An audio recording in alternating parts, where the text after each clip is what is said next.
Sometimes us home bosses need a little break from our digital world. I'm thinking of taking you on a little adventure with me today. Instead of our normal deep dive into self-publishing and online money making, I'm going to take you on a lovely escape through the streets of London. I'm taking you to Cecil Court, which is famous for its small antique bookshops. So Cecil Court is nicknamed Booksellers Row, but it's also known as Flicker Alley because between 1897 and 1915, the alley became the heart of the British film industry. Film pioneers like Cecil Hepworth and James Williamson had their offices along Flicker Alley, as well as international film companies. The street's history is that it dates back to 1609, when the land was bought by Robert Cecil, who was the principal discoverer of the gunpowder plot. With its gas lamps and faded facades, the higgledy-piggledy shops, it's no wonder that many believe this enchanting street inspired J.K. Rowling's Diagon Alley. But others believe that the inspiration for Diagon Alley is the quieter and smaller Goodwin's Court around the corner, and I think I agree. And for those Potterheads among you, remember Harry and Hagrid's stroll down Charing Cross Road? Could this be a magical coincidence? So let's take a look at some real books. Let's take in some fresh air, well, as fresh as it can get in London. And let's head to the station where we're going to take a train to Charing Cross. Let's go. I forgot my phone.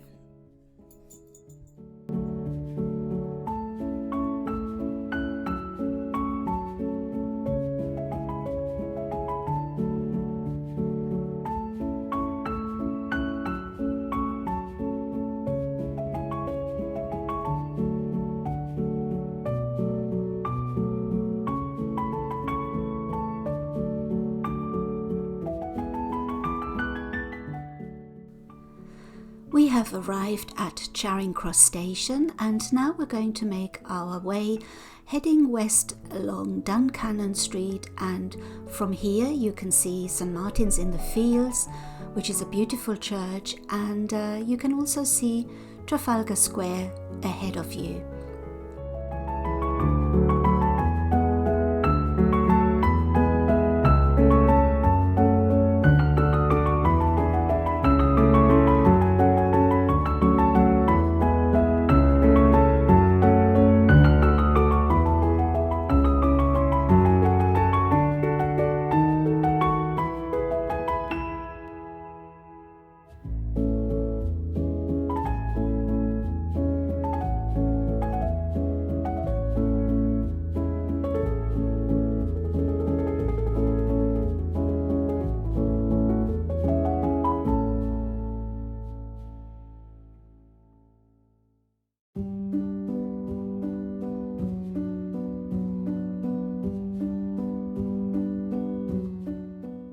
Let's turn right and walk north up Charing Cross Road. Not long to walk and you have Cecil Court on your right, which is famous for its collection of antique bookshops. It's only a stone's throw from modern Covent Garden, but it feels like a step back in time. And first up is Goldsborough Books, who specialise in signed first edition hardback books, and it's right next to the Flicker Alley plaque.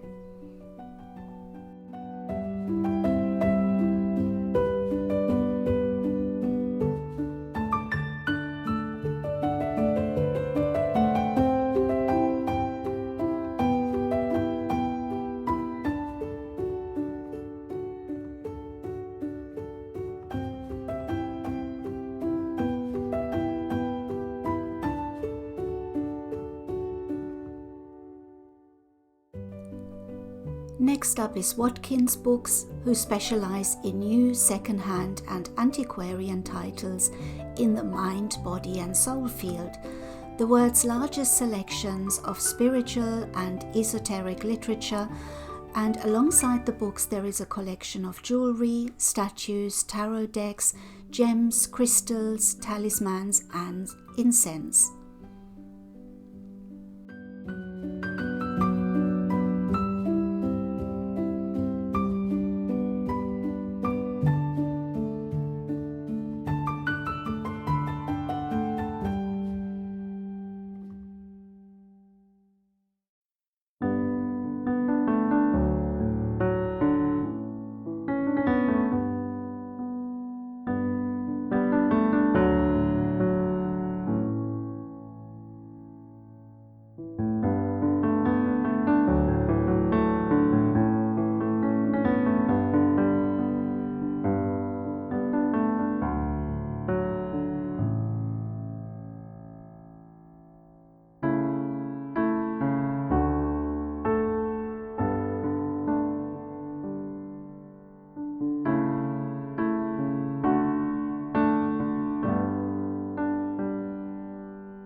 The antiquarian book section had some unusual and extraordinary books. The prices range from several £100s to thousands of pounds. It's definitely a must-visit place for collectors, and you definitely need extra time to explore this amazing bookstore. I could easily have spent the whole day just in this store alone. I didn't expect to find crystals, incense, tarot cards and tarot readers in a bookstore, so this made the experience all the more interesting.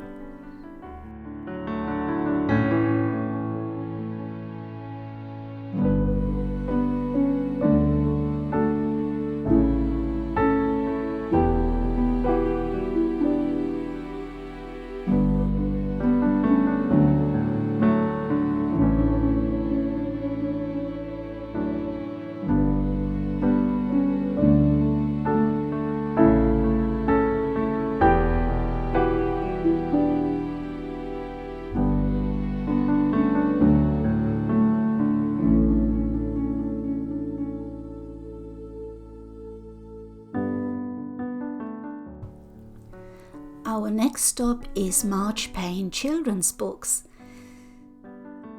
They are a specialist in collectible children's and illustrated books in London. They have books from the 18th century to the present day. You can find one of the largest selections of books by and about Lewis Carroll, with hundreds of different illustrated and translated versions of Alice in Wonderland and Through the Looking Glass on their shelves. Oh, and you can find first editions of Harry Potter.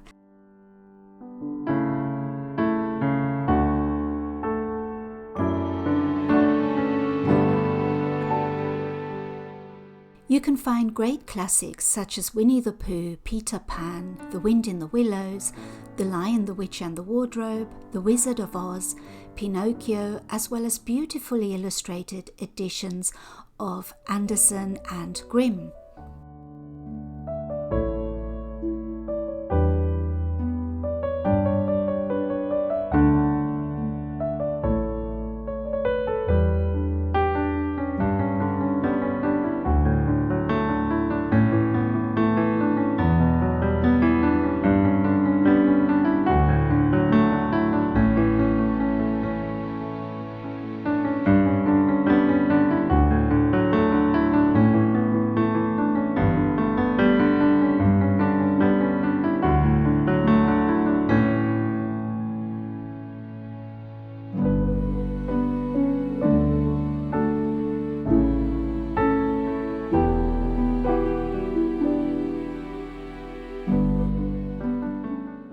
I loved seeing their books and recognized some of my childhood favorites from when I grew up in Germany, especially Der Struwwelpeter, which is by today's standards quite shocking.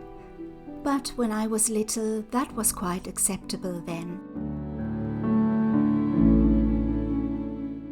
And right next door you find Alice Through the Looking Glass. This is a beautiful shop specializing in Alice iconography, including first edition books, rare illustrated editions, gifts, fashion, and unique objects of desire.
This is Tender Books, where you can find innovative publications in contemporary art, design, fashion and photography. They also host weekly events and regular exhibitions of rare avant-garde material. And there is the Mozart plaque. And it says that Mozart and his family lodged with Barber John Cousins in the first London address on their grand tour of Europe.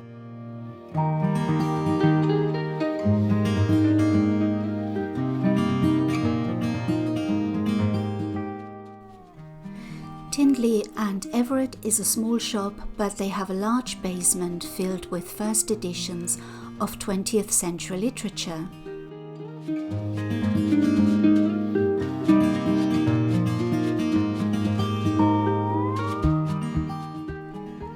Stories are specialists in antiquarian prints and maps. By now we were feeling a little bit hungry, so we thought, let's have something for lunch. They have so many places you can eat in London. London is packed with fantastic restaurants and bars and cafes.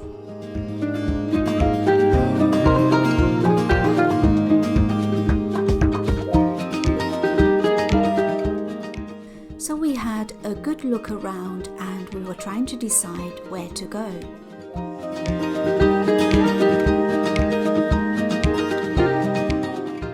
You have a choice between Turkish kebabs, Italian pizza, Five Guys burgers. There is such a selection. And where did we end up eating?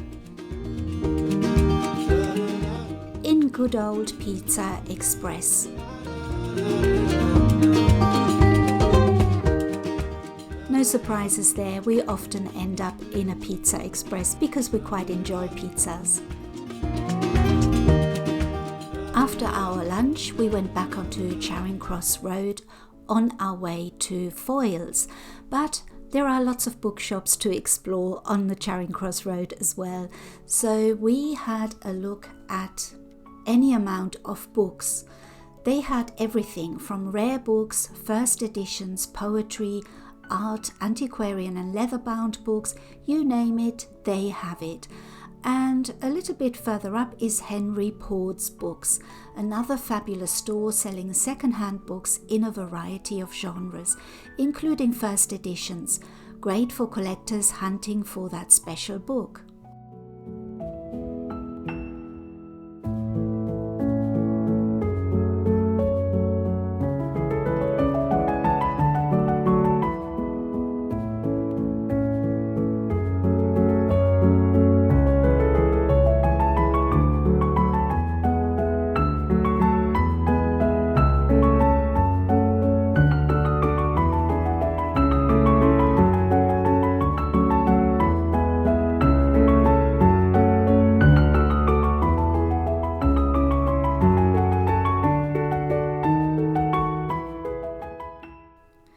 Our final destination is Foyles.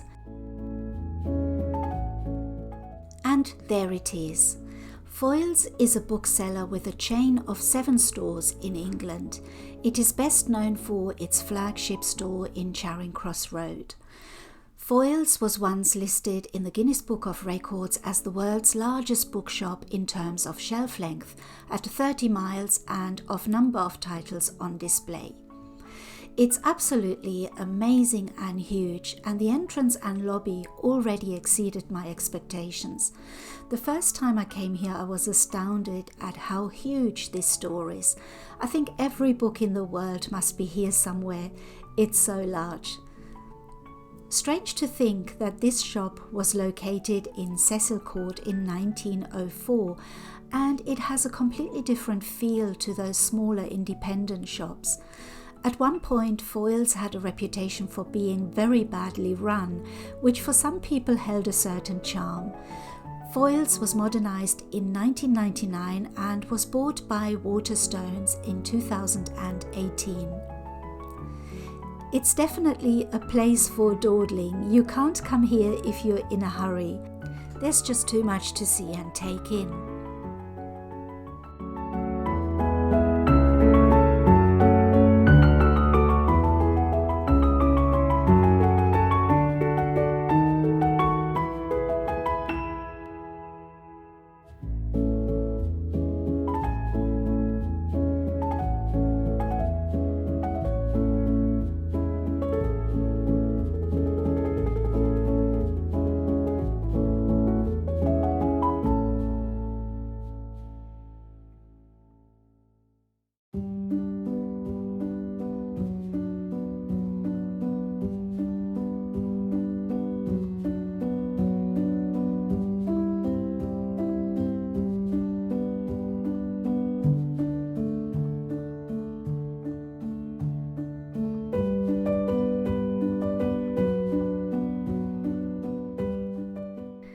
there is one place we have to visit when we're in Foyles, and that is the Foyles Cafe. Just the smell of coffee and cakes just drew us to their cafe on the top floor.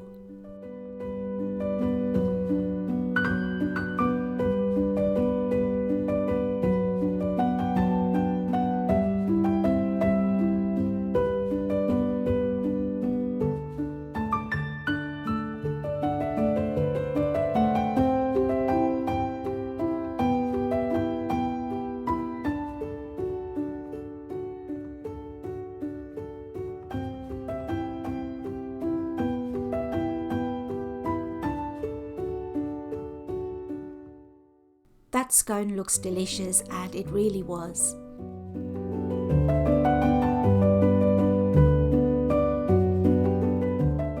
And just when we came out of Foyles, there was the Agatha Christie Memorial on Cranbourne Street.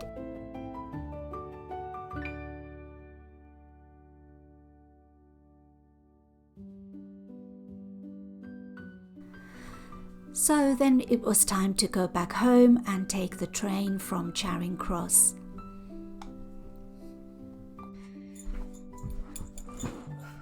So I hope you enjoyed that. I'm really tired now from all the walking, but I had a great time. I hope you enjoyed your trip with me too. If you enjoyed this video, please like and subscribe, and let me know if you want to see more of these type of videos. Thank you so much for watching and for joining me on this little adventure, and I'll see you again in my next video. Thank you. Bye bye.